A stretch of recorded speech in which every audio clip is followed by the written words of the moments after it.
Alors bonjour à tous, ici iPhone THQ. Donc vous avez également cliqué sur le lien pour voir le premier fonctionnement du iPhone 4S, où vous avez tout simplement recherché sur YouTube et vous avez trouvé cette vidéo. Alors aujourd'hui, ce qu'on fait, c'est tout simplement le premier démarrage de l'iPhone 4S une fois qu'on l'a acheté.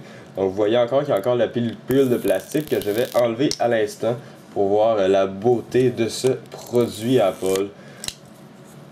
Donc voici vraiment à quoi ressemble l'iPhone 4S. Si vous voulez voir le unboxing de l'iPhone 4S, juste à cliquer en haut sur le lien qui apparaît à l'instant. Donc vous allez pouvoir voir lorsque j'ouvre la boîte de ce fameux iPhone 4S. Donc si j'appuie sur le power button simplement pour démarrer mon appareil. Donc je vais appuyer sur le power button pendant 2 ou 3 secondes. Et voilà, mon iPhone 4S démarre pour la première fois. Donc on va attendre simplement puis on va faire le setup de cet appareil là ensemble. Alors vous savez qu'avec l'iOS 5 maintenant on n'a pas besoin d'activer avec l'ordinateur, donc ça s'active tout simplement avec un réseau Wi-Fi ou 3G. Donc on va tout simplement attendre que l'appareil démarre. En passant, j'ai pour l'iPhone 4S, j'en parle aussi dans mon autre vidéo pour l'unboxing, j'ai attendu 10 heures pour l'acheter, donc c'est quand même bien. Il n'y avait pas trop de monde dans la file, j'ai été un peu déçu, je pensais qu'il allait y avoir plus de monde. Donc si je serais arrivé à 4 heures du matin à la place d'arriver à 10 heures la veille, j'aurais pu tout de même l'acheter. Donc c'est sûr que c'était un petit peu plate, mais bon, c'était quand même plaisant d'attendre avec tout le monde qui sont bien fans d'Apple. Donc ensuite, une fois que votre appareil est démarré, ça vous affiche comme ça un écran, donc on ne voit pas à l'habitude. Puis on a la possibilité de glisser ici, pas pour déverrouiller, mais pour simplement configurer notre appareil. Donc on le voit dans toutes les langues. Donc on va glisser pour... là ça dit que j'ai pas de carte SIM parce que j'ai pas encore installé ma carte SIM. Donc je vais prendre tout à l'heure dans la vidéo avec mon iPhone 4. Donc on peut tout simplement déverrouiller, glisser pour configurer. Et voilà. Donc ça dit que j'ai aucune carte SIM d'installer. Donc insérer une carte SIM valide. Donc tout simplement pour activer l'iPhone. Donc je vais insérer une carte SIM. Ça sera pas bien long. Et voilà, donc je prends mon petit SIM card remover que je peux enlever de mon iPhone 4. Donc et voilà. Donc j'enlève ma carte SIM TELUS. Et je vais remettre ça ici dans mon iPhone 4. Puis je vais l'insérer dans mon iPhone 4S. Et voilà, c'est la même chose que l'iPhone 4, c'est vraiment le même design, donc il n'y a aucun problème pour cette étape. Donc une fois qu'il est inséré, on l'insère dans l'iPhone 4S. Puis on va cliquer sur OK pour activer tout simplement l'appareil. Donc on attend. Il est marqué No Service. Je sais pas si ça, vu que c'est la première fois comme vous que je le fais, je sais pas si on va voir le réseau tout de suite. On va tout simplement continuer pour l'activer. Donc English, moi je vais sélectionner français. Et voilà, français. Et j'appuie ici. Donc ça fait le changement de langue.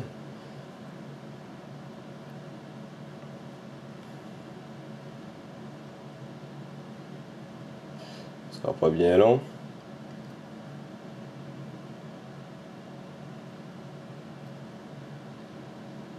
Et voilà. Donc là, vous avez pu voir que j'ai le 3G ici qui apparaît. Donc, ça affirme que mon réseau fonctionne. Donc, mon téléphone a pu être activé.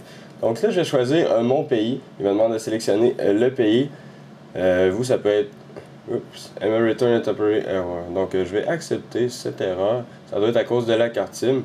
Donc, je vais sélectionner Canada. Juste ici, puisque je viens de Québec.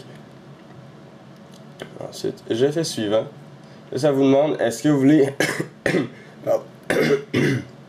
Pardon, excusez-moi. Donc, ça vous demande si vous voulez activer la localisation. Donc, on peut cliquer sur activer et ensuite suivant. Et là, ça nous demande de choisir un réseau. Donc, moi, je vais choisir mon réseau qui est This is a Virus. Donc je vais rentrer mon mot de passe, ça sera pas bien long.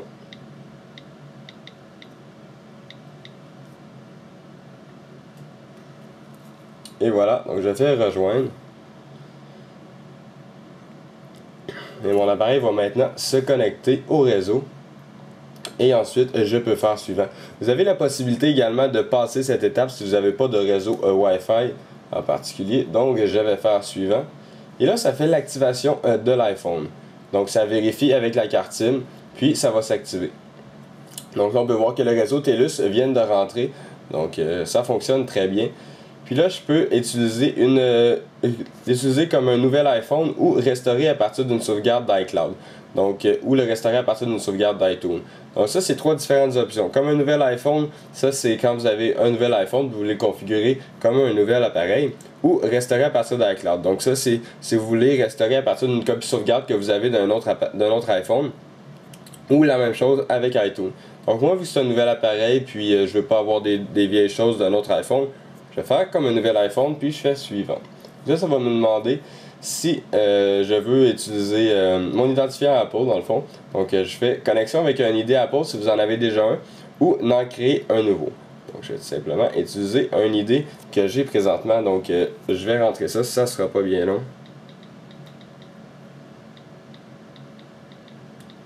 Une fois que vous avez rentré toutes vos informations, vous faites simplement cliquer sur suivant, donc à l'habitude de chaque étape. Vous faites suivant, puis là ça fait la connexion. Et là ça vous demande de lire des informations comme ici. Donc vous pouvez faire, vous devez faire accepter pour que ça fonctionne. Donc vous faites accepter, puis encore une fois accepter. Donc là, ça configure votre appareil. Ça dit que ça peut prendre quelques minutes, donc on va tout simplement attendre. Je ne sais pas si ça va vraiment prendre quelques minutes ou quelques secondes. Et voilà, donc ça a pris quelques secondes. Donc là, il nous demande de configurer iCloud. Donc moi, je vous conseille de l'utiliser si vous avez plusieurs appareils. Si vous n'avez pas plusieurs appareils, ça peut toujours vous être utile pour les backups, justement. Donc on va sélectionner Utiliser iCloud. On va faire suivant. Ensuite, ça dit utiliser iCloud pour sauvegarder quotidiennement votre iPhone via Wi-Fi. Donc, vous pouvez le faire sur votre ordinateur, donc faire un backup sur votre ordinateur ou sur iCloud. Donc, moi, je vais sélectionner sur iCloud pour l'utiliser puis savoir comment ça fonctionne. Donc, vous avez la possibilité d'utiliser iCloud sur votre Mac ou sur votre PC. Donc, sur PC, ça prend un Vista minimum, donc Vista Windows 7. Puis sur Mac, c'est. Je connais pas vraiment Mac, mais je pense que c'est Lion, que ça prend une certaine version de Lion, mais. J'ai entendu ça à la télé, mais je vous dis ça, mais j'ai aucune idée c'est quoi la version. Donc, fiez-vous pas à moi, s'il vous plaît.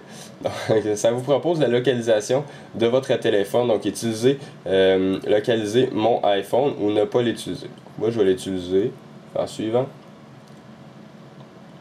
Ensuite, ça c'est pour les diagnostics et utilisations si vous voulez envoyer des rapports d'erreur à Apple. Moi je fais toujours ne pas envoyer si jamais vous jailbreakez votre appareil et tout ça. Donc moi j'envoie jamais ça, je sais pas pourquoi, j'ai peut-être une phobie de cette option là, mais moi je clique toujours sur non merci. Donc maintenant vous pouvez enregistrer votre appareil avec votre identifiant Apple pour recevoir les dernières informations sur le produit et obtenir un accès plus rapide au service d'assistance.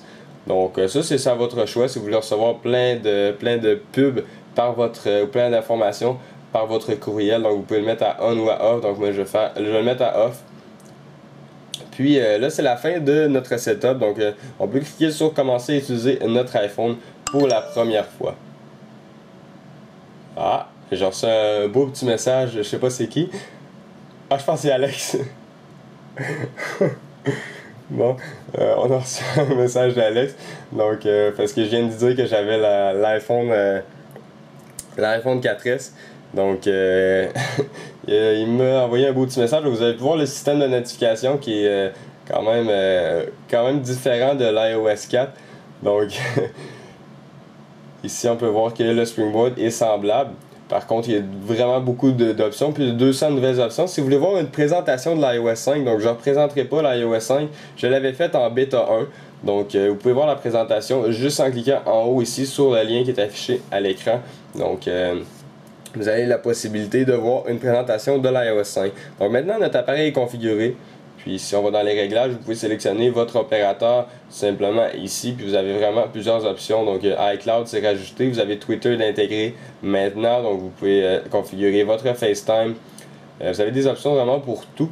Puis c'est ça, les options que de nouveau j'en parle justement dans la vidéo de présentation. Donc vous pouvez cliquer sur le lien qui s'est affiché tout à l'heure à l'écran. Donc dans le fond, c'était pas mal ça pour le setup de votre iPhone 4S. Donc faites-moi part de vos commentaires, comment ça s'est passé pour vous le setup, si vous avez acheté justement l'iPhone 4S, puis comment le trouvez-vous. Donc laissez un commentaire, puis n'hésitez pas à laisser un j'aime sur la vidéo si vous trouvez que c'est le cas. Donc vous pouvez également vous abonner à mon canal YouTube juste en cliquant en haut sur le bouton s'abonner. Et cela vous permet de recevoir toutes les prochaines vidéos que je vais mettre en ligne.